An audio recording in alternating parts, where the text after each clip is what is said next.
You are listening to the IFH Podcast Network. For more amazing filmmaking and screenwriting podcasts, just go to ifhpodcastnetwork.com.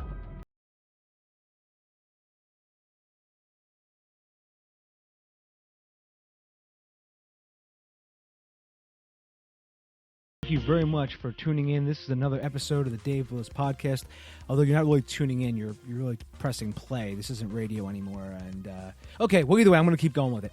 But before I get to today's show, I just want to mention two really quick things. If you are looking for anyone to help you out with your podcast, I am offering a very cheap service on Fiverr. How cheap is it, you ask? I'm glad you actually asked that question. It's $5. For $5, I'll sit with you and I will send you back feedback on your podcast. If you want to ask me a question about how to start your own podcast, you want to talk concepts, anything is fair game, and it's $5. The reason I do this, again, it's a barrier to entry for you because I want to make sure that you're actually serious about it, because I've had so many people ask me questions about starting a podcast, and they just keep hitting me up all the time, and finally I said, you know what, I'm just going to do it on Fiverr. So for $5, honest to God, it's worth it just to be able to just talk to somebody who's been doing this for years, and I charge you $5. I mean, how the hell can you go wrong with being charged $5? You can't. That's how. I'm trying to do my best Grant Cardone impression right now and actually close a sale. But no, seriously though, all kidding aside, it's just $5, and you can ask me whatever you like about starting a podcast. You can literally not go wrong, and you could spend a ton of stuff. you could not. You could literally count on the things in your hand instead of spending $5 on whatever that on something else. Just buying this if you're actually serious about starting a podcast. I also have a filmmakers group on Facebook. I'm not on Facebook that much anymore, as some of you can probably tell.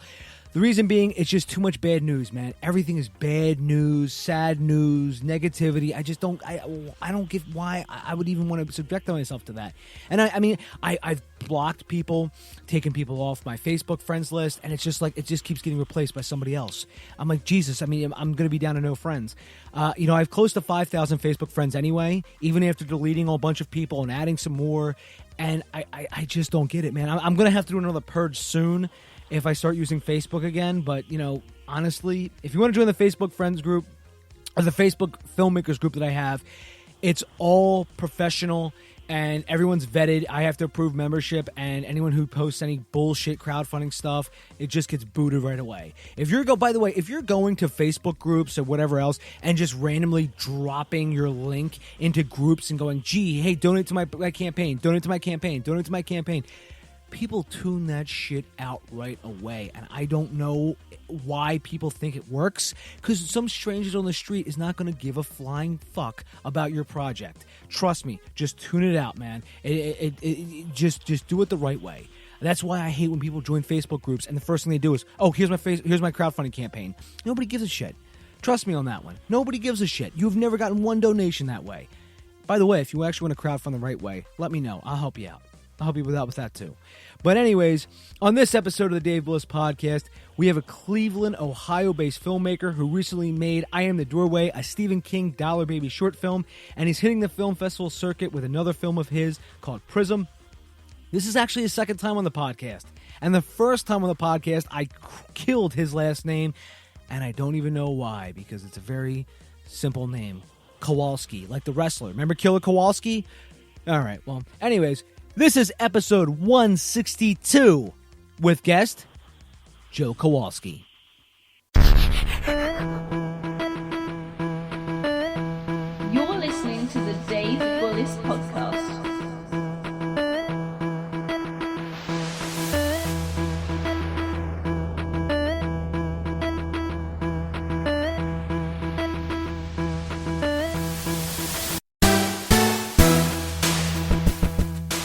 No problem. And remember the first time you were here, I butchered your last name and I called you something completely different. I don't even remember what it was. And I compared it to Adele Dazeem when John Travolta he called her Adele Dazeem. Right. I do remember this.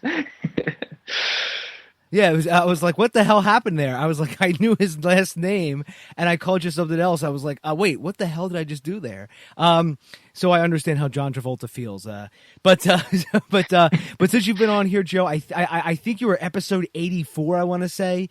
So that was actually, you know what, Joe? We're getting close to over 100 episodes ago. That's crazy. Because I'm up to like yeah, right. It's like 160 whatever I'm up to now, and it's just it's almost 100 episodes ago. We're like less than 20 away, and so Joe, I wanted to reconnect with you because you're always up to something really cool, and I wanted to ask about a couple of things, and as we sort of get rolling on this. So since we've last talked, you've done a Dollar Baby Stephen King short film. Mm-hmm. 2, you've graduated from college. Mm-hmm. And 3, you have started an Instagram murder mystery type interactive game.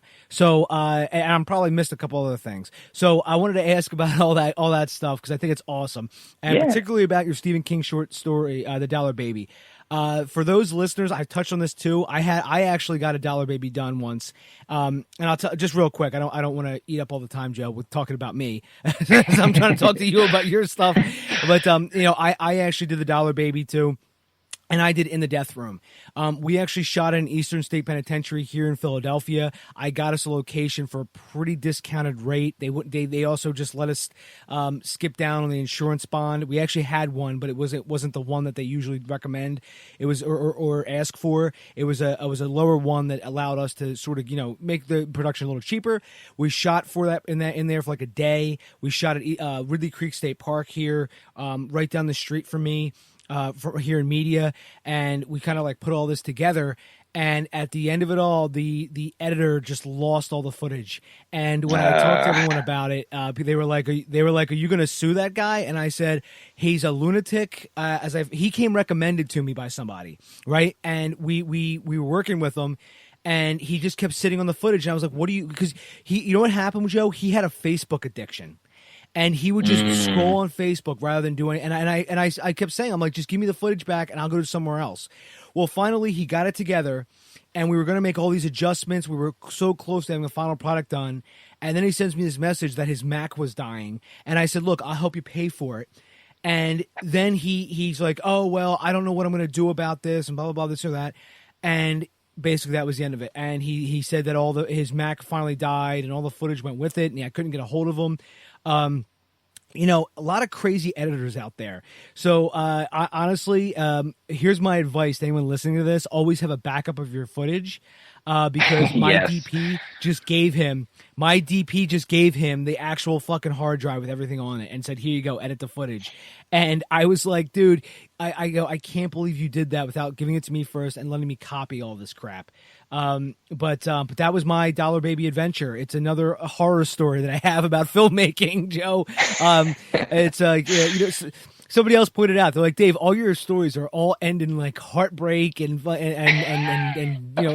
on luck and stuff like that. And I go, yeah, it's the truth, man, because I have so many crazy people. But I want to hear about your experience, Joe.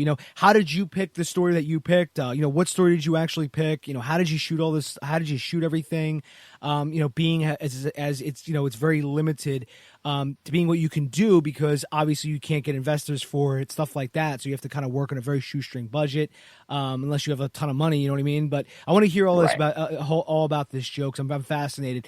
So, what story did you pick from the Dollar Baby collection? Yeah, and just to clarify for the audience, the Dollar Baby setup is something that Stephen King has done, whereby he has a select number of his short stories, a lot of older ones from the 70s and early 80s, that are available to use as long as you pay $1 to him. So there's probably about maybe 20 short stories on the list, and it's really cool because people like me who don't have huge budgets and stuff can technically make even King film without having to pay ridiculous sums of money. So I had chosen I Am the Doorway. This kind of came about because the girl I was dating at the time was a huge Stephen King fan, and she had heard of this before, and I had heard of it before, and we were putting together a film called Prism that I released last year. That was a half an hour film, and we were thinking like, well, half an hour is kind of short to bring in a whole audience and stuff. So what we ended up doing is we kind of made a film festival event, and we featured some other short films from around the world in this theater in Cleveland. And I Am the Doorway, which is the one we ended up going with, was one of those. It was kind of another way to kind of make the ticket worth it for people, you know, and kind of give them a full experience. So it was chosen by the girl I was dating at the time. We went through a whole bunch of them, though, and we read a bunch of them. And we were trying to figure out, like, what is something that we could do having almost no budget and having only about a month's worth of time before this big event. And what we did was choose that one because a lot of what the supernaturalness, as you see in a lot of Stephen King short stories, was kind of taking place off screen, and you were seeing more the results of what was happening. Because you get this astronaut who comes back to Earth and starts getting these eyes that pop up on his body.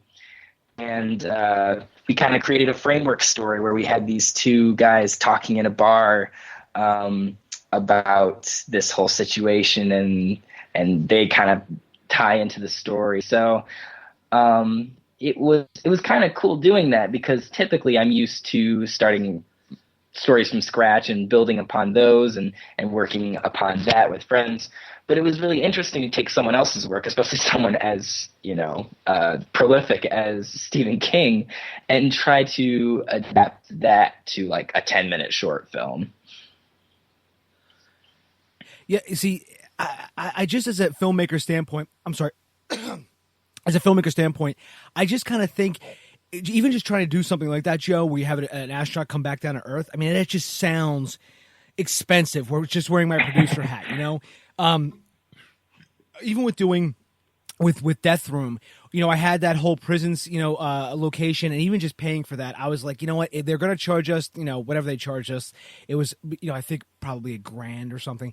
Even for that day, even back then, I was like, Jesus Christ, $1,000, and, you know, we got to make sure everything's set, and there were so many problems that, you know, ended up being my fault, because to do this, I listened to too many people, and that was my fault for doing it. I've learned a lot of things on each and every project.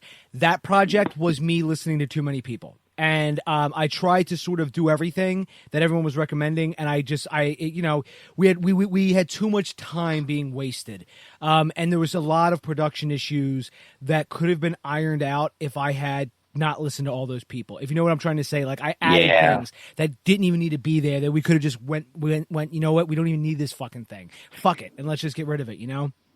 Yeah, and I've worked with directors who've skewed one way or the other, and some of them are very well-meaning.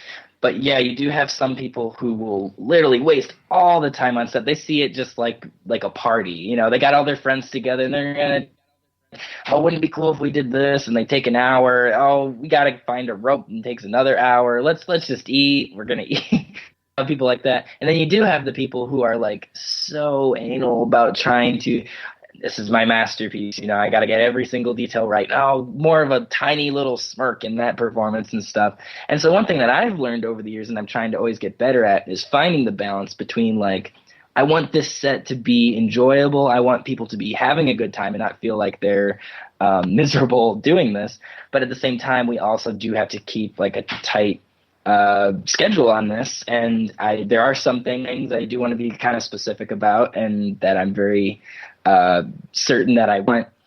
But I also have to know when to compromise on that. Like, if it's not going to work out, find another way around. If someone has a great suggestion, be willing and open to all suggestions if they're going to make the story better or help move things along better for everybody. So it is a really hard balance. It is very tough. So I can understand falling into that trap entirely, because I've been there before. Yeah, it was funny too, because, well, funny now, but it was just because, you know, somebody who worked at a film festival contacted me, and he actually was a local Philly guy, and we met, and I'll never forget this. I forget his name, but I never forget where we met. We actually met, and he asked me to meet up with him at the Philly Anarchist Paper headquarters. And I said, first off, I didn't even know I didn't even know Philadelphia had an anarchist newspaper. I didn't even know an anarchist newspaper was a thing.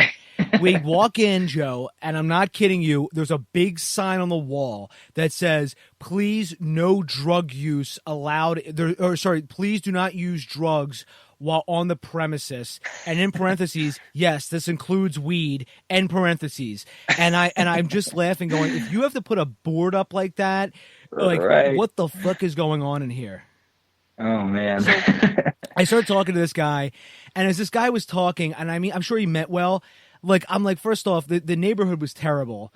And I'm sitting there going, why the hell are we even, like, why did I have to meet for them? This is another thing, Joe, that always kind of, like, grinds my gears.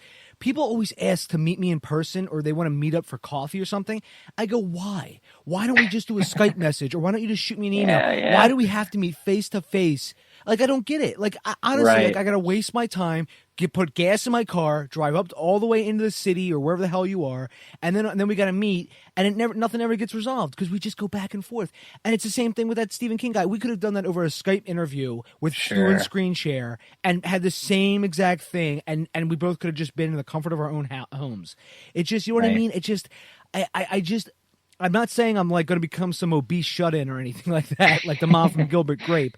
But I'm getting there though, Joe. But like, to me, if you're going to meet somebody, you should have a clear objective, because everyone's, I'm at the point in my life now where I just think time is money now, and I'm always, when I was, I mean, how old are you, Joe? 24? I'm only 22. I'm a baby. 22 years young, and I'm sorry, and I'm cursing up a storm at you. So, okay, so you're 22. So I'm 10 years older than you are, and so basically, I'm at the point now, Joe, where like I've become like that guy I always didn't want to be, where I'm just like, everything's time is money, But when I was your age, Joe, again, I'm sounding old as shit right now. When I was your age, Joe, I would go out and I would go on random film sets. I would meet new people, and I would just go, you know what? I'm just going to treat everything like an adventure. I'm going to treat everything like a learning experience, and I'm just going to go out there and I'm just going to see whatever happens. And when I made my Stephen King Dollar Baby, I think I was 24 or 25. And then I used that experience to parlay that into making a TV pilot, which I won't go into because listeners of this show know that story inside and out. But with the whole with that, what I did there was I was always looking at everything as like a learning experience. And when meeting all these different people on the course of actually making this Stephen King Dollar Baby, I've met so many interesting people. For both good and bad, but like, I think as a filmmaker, when you're that age, 22, 23, 24, you have to go out there and see all these, make all these mistakes. And then when you're like 28, 29, that's kind of like you're starting to be getting to your prime. That's the age Quentin Tarantino made Reservoir Dogs. I think that was the age when Rodriguez made Rebel Without a Crew. I'm not, or El Mariachi. I'm not sure though. That's the age where Damien Chazelle made Whiplash, and you know what I mean. So Right. I kind of look at those experiences as kind of molding me, because that's what that's the whole point of what I'm trying to say here is, and treating this as knowing when these opportunities come down, knowing what is going to be a good opportunity and what's going to just be a waste of your time. Right. It's almost like, you know what I mean? Like when somebody, like when a producer comes to you and says, hey, listen, I got this, a producer, quote unquote, comes to you and says, hey, listen, Joe, I got this, whole TV pilot ready to roll. I need someone to direct it. Would you want to direct it? And you're, at first you're like, okay, I'll talk to you about it. And you start to meet and you go, oh crap, there's so many holes in this. It's unbelievable. You know what I mean? You start seeing between the lines, if you know what I'm trying to say. Right. I think a big part of it too is that I think time is the most important thing for everybody on set. Not just because of how the schedule is and everything, but ultimately, especially on an independent film, and you don't have the ability to pay people, that's the biggest thing they're giving you. And that's the biggest thing they can give you, is just that time to be there and help make your thing come to life. And so I just find it so incredibly disrespectful when people don't value that time and don't take into account that, these people don't have to be there. They're not, they're not being paid to be there or anything. They don't have any obligation to you other than the sense that maybe they care about this project too, or maybe they want to see you succeed. So I definitely know what you mean when it comes to a lot of the points that you've made. And I just, I try to respect that time, and I want people to get a full experience out of it. So like I said, when I was trying to put together this festival event, I wanted to make sure that if people were going to come, and we didn't have a set price, but we just were kind of taking donations in general. If people are going to come and donate money, I want them to come out seeing like an hour and 15 minutes of really top-notch short films. And it's tough when you have friends who come up and say, hey, can you include my film in this? And I go, I don't think I can. It doesn't quite meet the expectations of what we're trying to do with this. It's tough to be able to do that and to be able to say, like, you know what, I think you worked hard on this, but, you know, deep down, you know that it's not quite the quality that you want. And it's a hard thing to do that, because you want to make everyone happy and you want to have all those contexts. But you're right, you do have to start getting more selective about how you spend your time and what you choose to work on, right? Yeah, you know, somebody once told me, Joe, that life is all about creating a bubble around yourself.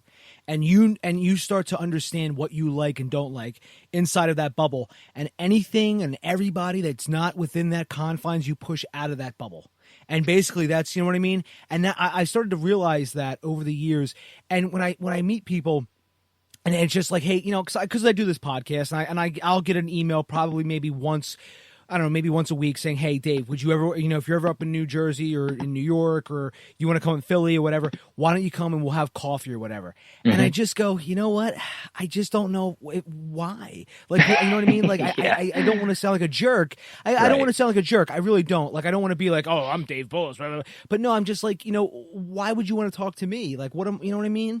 And it's just like, I want to make sure that we're each getting something out of it. And it's not just going to be, you know, turning to a pitch meeting, which, by the way, Joe, has happened. I've had people meet me and they go, they're just like, hey, yeah. And there's like, hey, Dave, you know, would you want to join this project? And I go, no. Like, when he was heartbroken, he goes, and he looks at me, he goes, well, why not? And I go, well, and like you were just saying, you try to, you know, you want to see people succeed, but you just want to, you know, you want to say, well, it's because it's not going to work, dude. There's so many holes in this in production. Like, hey, can we shoot a and you and I talked about this before, about shooting period pieces on a budget. Like, you know, hey, God, I want to shoot a Civil War. I want to shoot a Civil War period piece with $500. Oh, okay, good luck. You know, you know what I mean? Yeah, absolutely. And you get a lot of that too. And you know what? If they do have a substantial amount of money, then those things are realistic. But otherwise, that's a big part of it too, is knowing what realistically you can accomplish. And that's something I always try to take into mind when I write the projects that I do. Is I know the resources I have to work with primarily. I know the people I have to work with primarily, and be smart about how you do it, because people will be so much more impressed if you make a really good film within your limits than if you try to reach too far. And that doesn't say, you know, that doesn't mean you shouldn't challenge yourself, and that doesn't mean that, you know, you might throw in something that might be a little more expensive, or might be a little bit more complicated that you're going to have to figure out. You got to give yourself those challenges. But at the same time, don't, like you said, try to make like a period piece or like this crazy futuristic sci-fi, when you know that realistically, if you try to do that, you're only going to get like 20% of the way there, and people are just going to see it as a little silly. Yeah, and it's just going to be, you know, if you want to do all that stuff. And, you know, hey, do you have somebody that knows or rents period piece costumes? Because even if I bumped up to $5,000 budget, like, you're going to eat through that in no time, like just the setting up the world. And it is going to, and you're right, it's going to end up looking just silly, you know, and it's just going to end up looking just crazy. I'll give you another example, and then we'll get back to what you were talking about. I don't want to take this, you know, again, I don't want to, I wanted to talk about your stuff. But like, you know, I had a guy before come to me and he wanted to shoot a zombie film for like, I think he said like $500. And I said, you know, it's possible, because I said, if you look at Colin, and I actually had the director and writer Mark V. Prince on this podcast, and we talked about how he did it for $50, and it really did. He shot it for $50. Shot a full-length zombie feature called Colin, which is actually really freaking cool. Basically with Colin, this guy gets bit by a zombie in the beginning of the film, and he becomes a zombie, and for the rest of the film, you follow this shambling zombie throughout the rest of the film. It's actually really cool. And really cool. And in fact, the fact that he shot it, Yeah, honestly, it was a phenomenal idea, and the fact that he did it for $50 makes it even better. Because I told him, I said, Mark, if you had shot this for like, let's just say somebody gave you $1 million, I said you would have shot yourself in the foot. And you know what I mean? Because you would have been like, holy shit, now we can have a building explode. You know what I mean? And I think that's sometimes, as again, we were talking about, you got to weigh your opportunities. But Mark, he was able to do whatever he wanted because he, obviously $50 is $50. But anyways, as we talk about that guy I was talking about with the zombie feature, he wanted to shoot it for $500, and he basically was like real adamant about shooting this thing. And Joe, I am not kidding around with you. He wanted to shoot it at 3 o'clock in the morning. He wanted to shoot this one scene at 3 o'clock in the morning. And I'm looking on Google Maps, and I said, what's this building right across the street from where we're going to film? And he goes, oh, that's the police station. I said, are we going to have permits? He goes, no, this is all going to be guerrilla stuff. I said, so we're going to shoot right across from the police station with an army of zombies, and you don't think anyone's going to say anything? And he looks at me and goes, no, do you think they will? I go, yeah, dude, I think the police are going to look out their window and go, hey, here's somebody filming without a permit. Yeah. Oh, boy. So, yeah, it's stuff like that, man. But, as we go back to talking about your stuff, Joe, so what were some of the biggest production issues you had while making your Dollar Baby? I mean, did you start a crowdfunding campaign for it? No, like I said, this was kind of more of a side thing that we could show off for the festival. So we actually shot pretty much most of it all in one weekend. And one of the locations was a restaurant that I do some media work for that I got permission.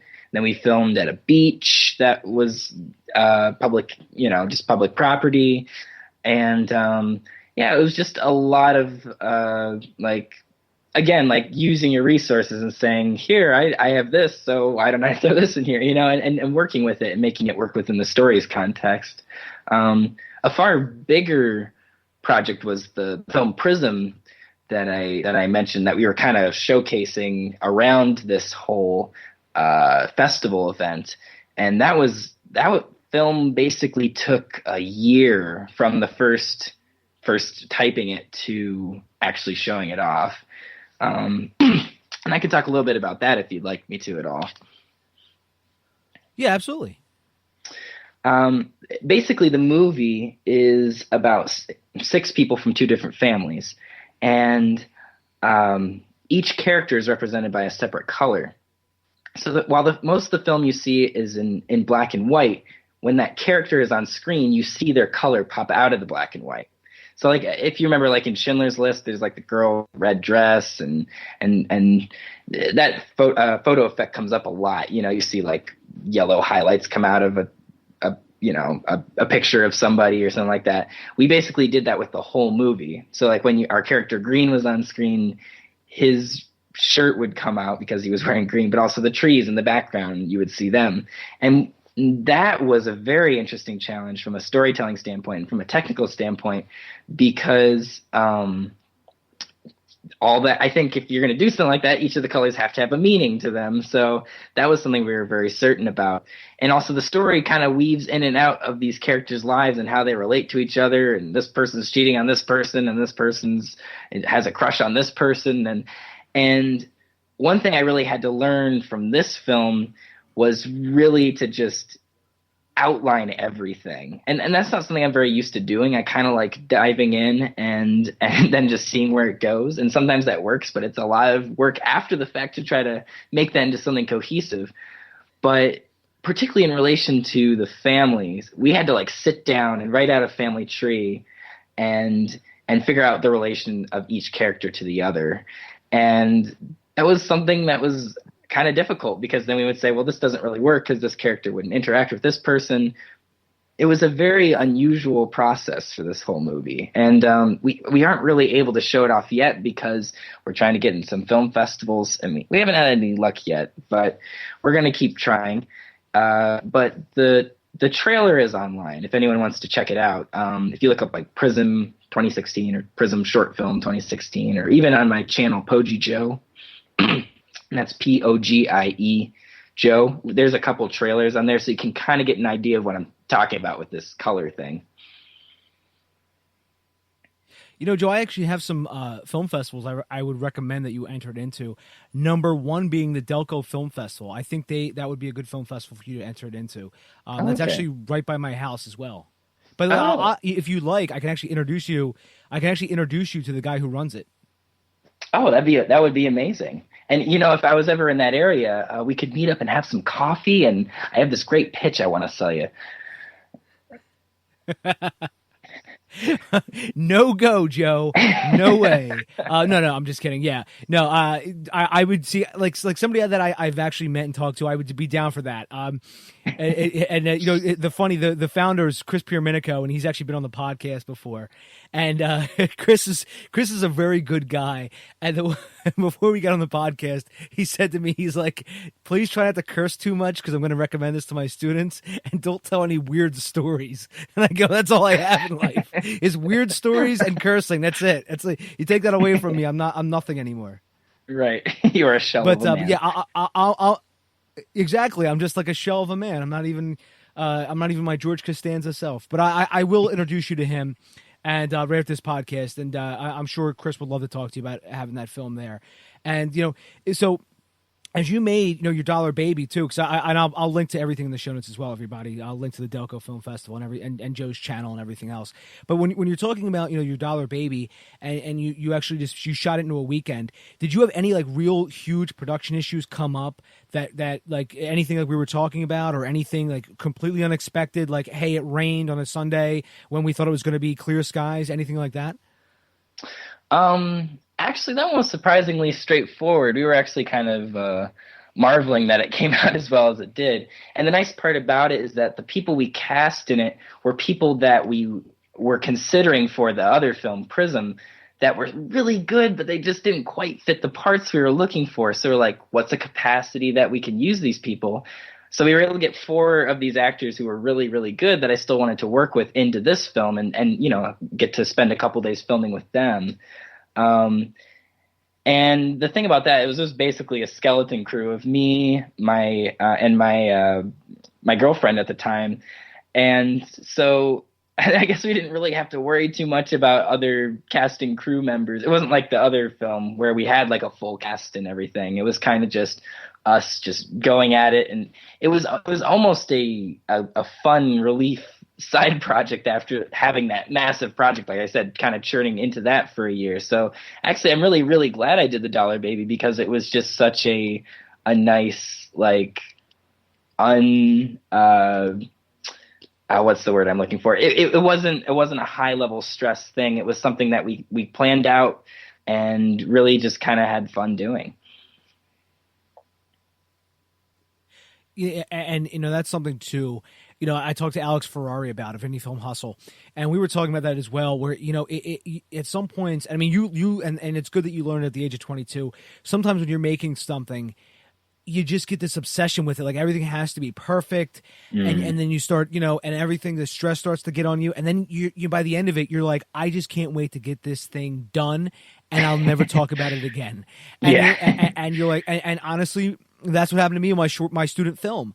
I by the end, Joe, I was like, I just want to get these last shots. I'm going to do the last day I was doing my student film. I actually said to everybody, I said, we're doing one take of everything. That's it. And then we're just going to call it a day. And everybody was just burned out from it. So we ended up doing more than one take on a lot of stuff, but still, it ended up, and we're like, look, that's it, we're done, and I don't want to talk about this ever again. Right. But it's and then you want to do something fun where you just can have fun while you're actually shooting, because at the end of the day, this is supposed to be fun, right? Yeah, and that's why I think you really, really have to care about the story you're telling with a big, long-term production, because it is very easy to get tired of it, but you have to know deep down that when you finish it, it's going to be so rewarding because it's a story you really care about. And in a way, you never quite leave it, because even after you show it, at least in my case, we did like crowdfunding, so you still have to go in and make the DVDs and the Blu-rays and the bonus material, and you still have to promote it for film festivals if you're trying to get into that whole realm, and then you have to try to get the movie to various people and who didn't get a chance to see it. And you forever are always kind of attached to it and pushing it and trying to get it out to people. So that's the thing. I think that's really important, and that's why I try to come up with good stories that are that I can care about, even when I don't feel like caring about them. Yeah, it is, and when you're trying to have, just a good time with this stuff, and you want to be able to see, have fun while you're making it, and then you see it up on the screen, and it's something everyone can be proud of, and because you all did your best, and it's that feeling you get, okay, we've, it was a little tough, it was a little frustrating, we're all tired, but we all did our best, and now the proof's in the pudding. Now it's all up on screen there.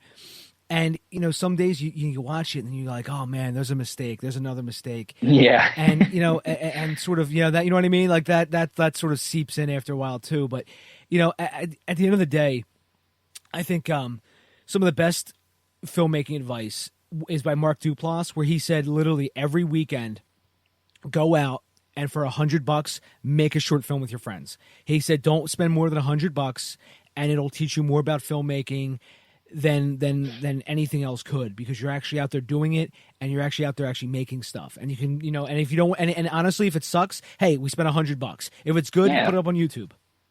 Yeah, absolutely. And that's one thing I'm really grateful for with things like YouTube, is because since I've been doing it for 7 years now, fairly regularly, it is that kind of experience where I always am trying new things and making cool stuff with friends. And you're right. Like, even if you're not even spending that much money, you're still getting the experience. You're making something that can be a sort of time capsule. Like, oh, I remember when I was hanging out with that friend in Cleveland, years later.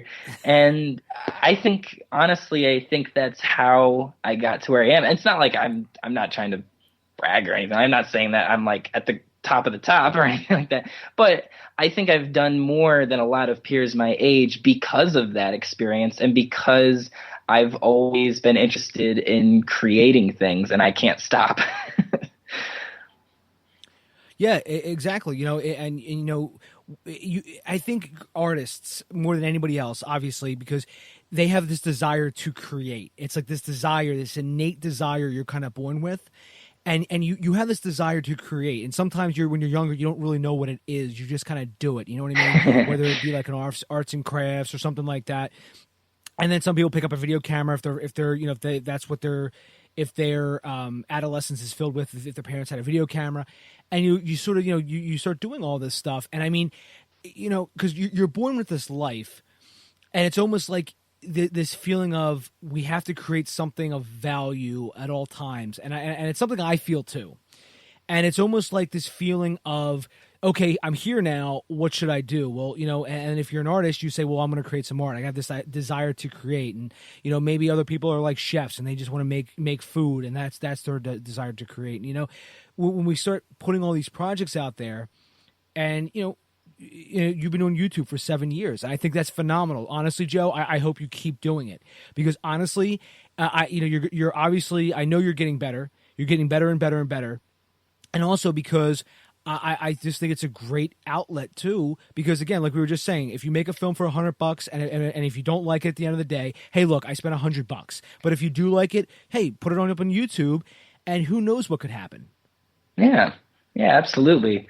And I think there's a lot of merit to what you were saying about having those projects that are just something fun.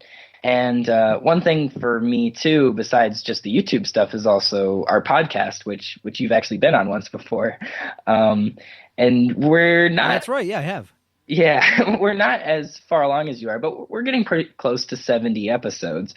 And that's like a fun thing where like just me and a few of my friends can get together once a week and just have a good time. And it's not something, I'll have it edited in a couple hours, and you still have to post it and promote it a little bit, get sponsors occasionally and stuff like that. But at the same time, when we're just sitting there recording it, it's just an hour where we can just have a good time and talk, whether it be about deep things or maybe it's just goofy, lighthearted stuff. But that's been a really cool project to collaborate with my friends on, because it is that little kind of low stress, relieving kind of project. Yeah, it's the podcast is fun. That's why I do my podcast. I actually made a promise to myself. I said, the day it stops becoming fun, I'm going to stop doing it. I've broken that promise a few times, but I was listening. I was listening to Tim Ferriss one time, and he said the whole concept of his podcast was, he goes, I just want to edit it myself, but I want to make editing no more than 10 minutes. He goes, if I had to sit here and edit out stuff, he goes, I hate doing that. He goes, I think it's pointless. He goes, I just want to have a conversation and put it up online. And I mean, look at his fan base. It's unfreaking believable. Yeah. And, that's kind of like what I wanted too, was, just not having to sit here for, 4 hours a night going, okay, let me edit this podcast and do all this stuff. I mean, I do some editing to it, but I try to keep it as pure with the conversation as possible. Most of my editing involves like, I'll boost your audio a little bit, or maybe I'll put like a dehisser effect in there just to sort of take out any sort of like that static noise, or a dehummer, something like that, But yeah, I mean, a podcast is a really cool way just to sort of, it's another form of media. And because the gatekeepers are all non-existent, because I mean, literally you can create a podcast with your phone now and upload it to like something like Podbean. Yeah, absolutely. And I already had all the equipment I needed to make something like this, because I already have a bunch of audio and video equipment from doing all the other work that I do. So it wasn't like I needed to go out and get some special stuff. I mean, eventually we did get like a nicer microphone, and, we'd like to eventually save up to do more live shows to kind of have the equipment to do that. But I mean, most of the stuff was already there. All we needed was each other and an idea. So I totally see the appeal. And while I edit it in like 10 minutes, I do take out some things, and we bleep out a couple words and stuff like that. For the most part, it is a pretty low stress project compared to a lot of other things that I'm trying to do. And actually, that's something else I want to talk about too. Is what else are you trying to do? Because I know you did the Instagram murder mystery game. So I want to hear about this, because I purposely don't know anything about it, because I wanted to actually talk to you about it. So like, what is it? Is it like a game? It's a game that anybody can play, right? Yeah. As long as you have an Instagram account, you should be able to play it. And this is actually, I was trying to make a capstone for an interactive media class that I was taking before I graduated this past semester. And, a lot of people were doing a lot of cool stuff with like VR and with like some interactive videos. But I was trying to think of something that I hadn't tried before, because I had done a little bit of both those things. And I was thinking a lot about how people use Instagram sometimes to create these picture grids of sorts. If you upload the pictures in the right order, all of a sudden, if you go to that person's page, one big picture can be made out of like 9 pictures. And I just thought that was really cool. So I was wondering, like, could you do something with that? Like, how do you make something that feels self-contained, not like it's like you're inside this little experience through Instagram. And so what I did is I used those kind of picture grids, and I used the tagging system. Whereas like if you tap on a picture, it will come up with like a tag on that person's account. So between those two features, again, Instagram isn't designed for something like this, but I kind of, created a game of sorts. And if you go to the account Murder Mystery Game, all one word, people can check that out. I mean, you start out with like a map of Cleveland, and then if you go to the individual pictures, there are those tags where you can go to other parts of Cleveland and look for clues. And then you get the testimony from all these different characters, and if you tap on more of the pictures within those accounts, you can sometimes see these fake characters accounts and just little clues that are hidden throughout. And like I said, the whole idea is that you're trying to solve this murder mystery of this girl who was killed. So it was a very unusual project, because it's not a linear thing where you just set out like, okay, I have this scene and I have this scene. But at the same time, it was utilizing a lot of the things I had learned from doing video and filmmaking and stuff like that. Whereas, if you set up a schedule, I'm meeting with this person at this time, we're going to record video of them, we're going to stage a bunch of pictures with them, and then later on we're moving to this person. And planning it out like that made it a much less scarier process because I got way in over my head. One of the things I faced too was that for every new Instagram account, you have to have an email address attached to it. So I was just making all these like Gmail accounts that were associating with all the different accounts. But then Gmail was like, hey, you can't make that many accounts. And I was like, okay. So then I went to Yahoo and I started making all these fake Yahoo accounts to try to make more Instagram accounts. And then Yahoo was like, hey, you can't make that many Yahoo accounts. So I ended up going to like 7 different email servers to try to create all these fake email accounts so I could make all these different Instagram accounts, which is just yet another way that proves that Instagram wasn't really designed to work like that, you know? Yeah, definitely. Instagram is cool and all, but there's a lot of things that are like limiting with it. I know they want to make, like, for instance, the mobile uploading.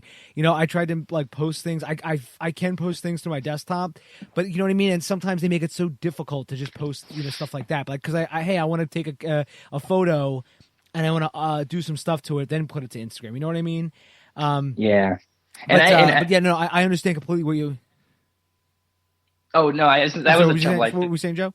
Oh, sorry. It's a little bit of a lag, so that leads to some of it.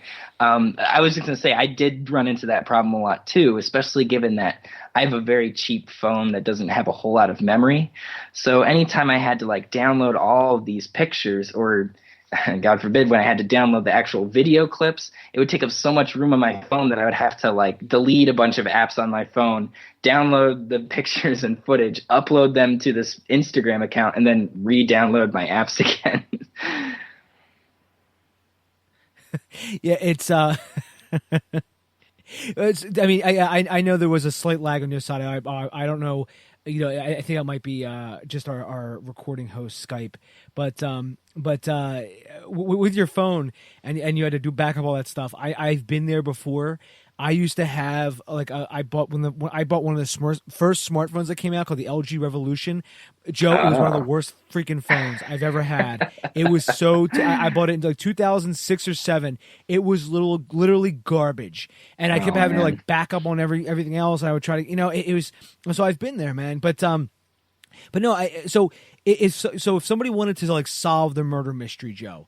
So if I had an Instagram account, let's just say right now, I say I want to check out Joe's murder mystery game. I went to that I have an Instagram account. I went to your Instagram account. So how would I go about like solving my first clue to see, to seeing who, obviously we find out who was murdered. How do we go about, sort of doing this? Do you provide any clues, or are they supposed to sort of have to solve it themselves? Yeah, it's very much on the user's own volition that they have to find the clues, but there are a lot of clues sprinkled throughout. But there are a lot of red herrings throughout and dead ends. And basically, when most of the accounts start with murder mystery and then end with a word, so like when you're at the beach, it's murder mystery beach, and when you're downtown, it's murder mystery downtown. So to figure out if they solved it right, you have to go to an account that starts with murder mystery and ends with the murder weapon used to kill the victim. So, and then on that page, you get to kind of see if you were right, and you get a little kind of set of pictures and a little video clip kind of explaining how that went down. So if you look around and you go to all these different accounts, you should be able to find out what the murder weapon was. And not everyone I've shown it to has figured it out. Some people needed a little extra help, but I did have quite a few people who were able to get to the end successfully. So that was the one thing I was nervous about. Like, did I make this too hard? Like, are people going to be able to figure this out? But there are some people who were able to get to the end. So now, Joe, just to sort of ask, when you get to the end, is there any sort of like I don't want to say prize, but is there anything that like a little trophy or something that like people would like, you know what I mean? Like they could sort of bragging rights or you know what I mean? Is there anything at the end where people know it's the end and is there any type of like prize, so to speak, is what I'm trying to say? Not so much any external prize, but like I said, when you get to the account, when you solve it, there is like a set of pictures and like a video clip that kind of explained exactly how it happened. You get to see how the murder happened, and that's pretty much it. No, I just wanted to ask. I imagine it would be like cool bragging rights, and it is a really cool idea. So I'm glad, honestly, using social media that way, where it's very creative and it's a lot of interactivity, which I think is becoming big now, especially with stuff like advances in VR and stuff like that. Yeah, and that's the thing, is that all these interactive methods are constantly evolving. You're never going to have the same technology used, even 2 or 3 years later. I went to the Cleveland Film Festival this year, which is a pretty big festival for those who don't know anything about it. And I went to a whole VR demonstration, and I've always kind of had a casual interest in VR. I've gone to some meetings where I've got to try out the Oculus and some of the other more elaborate ones where you get like the full body experience, which is really, really, really cool. And I really believe, especially, that virtual reality is going to continue to be a bigger and bigger factor in our lives. I think not only in terms of gaming, but in terms of how we learn and things used in schools and how we promote ideas. And it can be such an immersive experience. But yeah, some of these films at the Cleveland Film Festival, it's really interesting to see how they used virtual reality. Because I think some of them nailed it really well, and some of them were like, I saw this documentary where they took you to an area where malaria was really active, and it was about this family trying to move to a new area where they could have tents that had mosquito nets on them, and seeing and being able to look around in these environments really, really connected you with this family in a way that I don't think I would have felt quite as strongly if it was just a regular 2D image that I was watching. And of course, at the end, it was for an organization where you could donate to help these families. And that was like a really exciting use of VR that I think that could be really useful in the future. But then I also watched another one where the whole idea was that you died and you got like buried. And that sounds really cool in theory, but it was not done in a way that I felt was like, it just felt really gimmicky. Like if it was telling like a really compelling story, I think it would be more interesting, but it was kind of grainy, and it was to the factor that, like, I think within 2 or 3 years, the technology is going to make something like that a little less likely to hold up than this really engaging documentary. And I also got to see, too, there's a short film called Pearl that was nominated for an Academy Award, and it was a really big deal because it was the first virtual reality project to be nominated for an Academy Award. And that was another one. Like, it was, yeah, maybe the technology will evolve, and this short film won't be as immersive or as high tech as it is right now. But it was such an endearing story that I think it will hold up. It was about this father and daughter playing music together and traveling in this same van across the country, and it was just very, very touching. So I think the more and more people use this kind of technology and the more it evolves, I think we'll keep finding what works and what doesn't, and what will hold up and what won't. Yeah, you touched on something there that I feel about VR, and sometimes I just feel that they're using it as sort of like a gimmick, where it's like it's not really about a story; it's about like it's a pure experience. It's almost like a roller coaster. Yeah, you get on the roller coaster, and you're not asking to be told a story. It's just like, here's an experience. And if that's what somebody wants to do, hey, more power to them, because I think you can't really tell somebody. If that's an experience that you want to have, hey, man, go for it. But like, as far as storytelling goes, I think VR is going to fall short. I just don't see it actually where people are going to sit there, honestly, Joe, if like maybe 2 hours, maybe 4 hours, even with like a video game. And I'm talking about video games right now. Mm-hmm. If I had a video game with the VR headset on, with a controller in my hand, and it was like a first person shooter, and zombies are coming in, I honestly can't see anybody.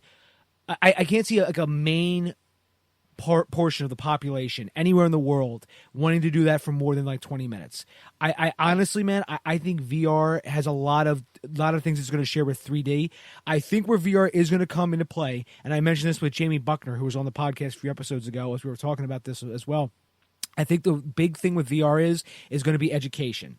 Because I actually used to work in higher ed and I got to see a lot of different stuff. And I think one of the big things is going to be like your textbook isn't going to be an actual book anymore. It's going to be almost like a tablet that, you know, when you're learning about the human body, you're going to, well, now we're going to kind of get into AR, but there's just going to be an image of like, hey, we're studying the human brain, and then image of the human brain will come up out of this tablet, and you'll be able to actually interact with it and touch and touch. Okay, well, this is your cerebellum, and this is going to be your frontal cortex and stuff like that, and you're like, oh, okay, that's where this is in the brain and shit like that. And I think that's where I think VR is going to be very huge. By the way, you want to hear something really cool that I was shown in higher ed, and it never got to. I've never seen it anywhere, and I don't think it's ever going to be approved. They had a special paint that had nanotechnology in it that actually blocked cell phones.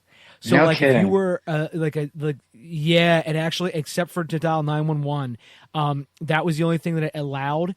I never heard anything about it since. I honestly don't think they can get it passed because probably there's probably going to be some issue where like it probably they said it didn't block 911, but they probably did blocking 911 or something, and they couldn't figure out how to get it passed or maybe some, you know what I mean? Because if something ever did happen at a school, God forbid, you would sit there and say, oh well, they didn't have their cell phones because of the paint on the walls. Right. Like, well, yeah. So you don't want to be, you don't want to be in that situation and be like, well, the paint on the walls, stopped them. But yeah, but it's a cool idea though. I mean, honestly, sounds like a really good idea. But I get why it wouldn't be too mainstream, and maybe they're gonna roll it out later on. Maybe it's one of those things that takes a few years to come out. But yeah, that's where I see VR going. As far as VR in movies go, I just don't think it's ever gonna happen. I honestly, I think we're at the point now where I mean, there's a video game that's out right now that somebody was telling me like, hey Dave, look at this, you could make a movie out of this someday. And I took a look at it and I said, this thing is so far from a movie, I don't even know where to begin. And it was this big war game where you could have these two armies battle into each other. And I said, there's no detail to the characters. Every character has the same exact stabbing motion. I said it's really cool in scope, but I mean, in when you actually get down to it, it's not really. It's impressive from a coding standpoint, but from a movie standpoint, I said this would be, people would tune out after a minute. There's no story to it. There's nothing that's being told, and that's again when we're differentiating between a story and an experience. Yeah, I think there's a way they could still coexist though, because I do kind of agree with you. I don't think it's going to take over movies and that all movie theaters are going to be VR experiences or anything, because I think it does offer a different thing. And the thing that I'm starting to notice is that when you're directing a VR film, you direct it more like a stage show or like a play, because with a movie you have the choice of like, I'm going to put the camera here and this is what the audience sees. Whereas like with a VR film, you have to think more of like, what do I want to lead the audience toward? Like, if I want them to look over this way, I'll have something flashy over here, or if I'll have them follow this character as they walk across the way. And it presents an interesting challenge that I think doesn't replace movies, but could be a very interesting thing in and of itself. And I have to say, when it comes to gaming and stuff, there was a really cool game I tried at one of these VR demonstrations where you were on top of a castle and you had to knock over these little Minecraft-like figures from getting into your fort. And I have to say, after about a minute of being there with this bow and arrow on top of this tower, shooting at these little guys trying to get into your castle, not only do you, first of all, forget that you're pressing a button that's in your hand to unleash this bow and arrow, you kind of forget that you're not in this environment. And I think that's the thing where I don't know if I entirely agree that I don't think it will take over gaming and be the only thing available. But it was such an incredible experience for me to do this that if it's cheap enough and I think if it gets into enough hands, I can't see a future where this isn't a huge part of gaming personally. Yeah, I I think it goes back to how people want to play their games. I know a lot of people want to like stream, and and they can wear their VR headset and stream at the same time. I mean, like for example, PewDiePie, if he were to do something like that, I think also it depends upon. Sometimes, honestly, Joe, I feel like I'm staring at a screen every second of my day some days, which I probably am. I'm staring at either a laptop. I have 4 different laptops I have to use. I have two cell phones, and I'm just like, when I drive, I also have an onboard computer that's my GPS and also collects cell phone stuff for me. And it's just like, I don't have to look at that, but like driving is probably the only time left where I'm not staring at a screen. And I'm just like, do I really want to, just keep staring at a screen that's now going to be like 2 inches from my face? I actually played that Batman game. It was actually for PS4. It was actually really cool. To look around the Batcave and everything like that, and take a look at this or that, and my friend had that exercise bike thing where you can put the VR headset on and you can you're in the Alps or whatever. Really cool. Mm-hmm. But I just wonder if it's something where you're going to want to use it every day. And I know there's people out there who would use it every day, but for other people, I wonder if it's just something that would. What I'm trying to say is, I wonder if VR would end up just becoming a real niche market, almost like 3D became. What I think 4K Blu-rays might become, because I hear 4K Blu-rays, and I honestly, I mean, how many people, if I gave them a screen, I said pick up the 4K version, could actually find it if it was the same TV with the same players, you know what I mean? Yeah, and it's just. Because, I mean, if it's not shot in 4K, I mean, it's not going to look like 4K. I mean, honestly, Mad Max, Fury Road, shot in 2K. I see a 4K release of it, and I'm like, why? Because it wasn't even shot in 4K. I mean, I know they could do upscaling and stuff like that, but I mean, really, you know what I mean? Like, I think a lot of this stuff's going to end up becoming a niche sort of market. That's just my prediction. Oh, VR will definitely have to cross that hurdle, very similar to what you said, like 3D, where I think one of the big reasons 3D didn't catch on as big as it did in a home market is because of the glasses situation. If you wanted to get together, because like I saw like demonstrations of like 3D sports games, and those were really cool. It just looked like these little tiny people literally on your screen running around. But like if someone's trying to get together a group of friends and watch a basketball game or a football game or something like that, I highly doubt they're going to want to put on a bunch of glasses and fiddle with that and let's get the settings right and stuff. So I think you're right to a certain degree. I think if VR wants to not just become that little niche thing, they're going to have to find a way to make it more financially available to everybody, and B, find a way that maybe they won't have to have these big clunky headsets on the entire time, and make it more of maybe a more integrated experience where it seems like less hassle, Yes, that is exactly right, man. With those 3D glasses, I had a friend of mine who actually bought a 3D TV, and he bought 4 pairs of glasses. He bought it on one Black Friday. He had, we went over there, we put on the glasses, we watched Avatar. Well, it's really cool. And I was like, but after the end, I'm like, by the end, I'm just like, I'd rather just watch a regular 2D movie. Like, I honestly, man, I'm old school in that method where I'm just like, I'd rather watch an 80s horror slasher. Like Jason for Friday the 13th Part 3, they tried to make that 3D. And I was like, yeah, it's cool and everything where, the arrows are coming at you with the one shot and this and that and the other thing. But I'm like, at the end, somebody once told me good 3D goes in, bad 3D comes out. So if you're constantly like dodging stuff, that's okay, that's almost like a wake up to the audience, or that's like a cool effect or whatever. But good 3D, like Avatar was, it goes in and you can actually just see as far as you can actually, as the eye can see, literally, because it's just an immersive world back there. You know what I mean? And that's one of the things why I actually did like Avatar. I actually was dating a girl at the time. We went to go see it, and she goes, "That was terrible." I was like, "Shut up! What do you know about?" I was like, "Shut up! What do you know about movies?" I said, "I'll tell you if it's good or not." No, I'm just kidding around, Joe. But she said, she didn't like it. We were just talking about it, and I was like, I'm a sucker for James Cameron, but just to get back to what we were talking about, with all this stuff, I just think, having people having to put on like headsets and stuff like that, it becomes like because some people are going to say, oh, great, I got to put on this headset again, or I got to put it away, and then you got to find it again. or it's just like something like they misplace it, or you know what I mean? It's just more things that are the moving parts to a situation. You know what I mean?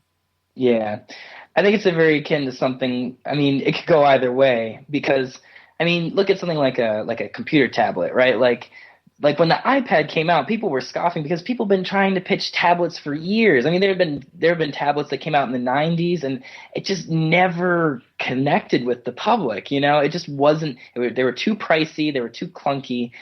But Apple managed to make something that people wanted and found a usage for. They brought back an old idea and made it in a way that was consumable and made it in a way that people really, really liked. So, yeah, I completely agree. I think with VR, and I think I agree that there are some good uses of 3D, but I don't think there was enough of a difference. Like, I think one movie that used it really well that I saw in 3D was Pixar's Up. Because like at the beginning of the film, the 3D was very flat because you're living in his life where he's cooped up and he's just this old guy, this widower, and he's lonely. And then like when he's out there in the middle of South America, like gets really deep and he's up in the clouds and it feels big and vast.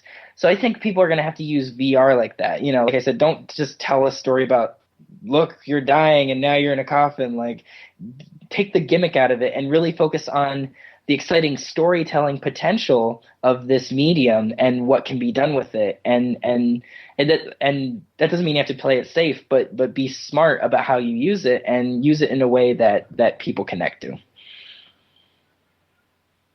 Yeah, exactly right, Joe. It always comes back to the story. It always comes back to, you know, what kind of story are you telling, and what kind of emotional core are we going with here? You know what I mean?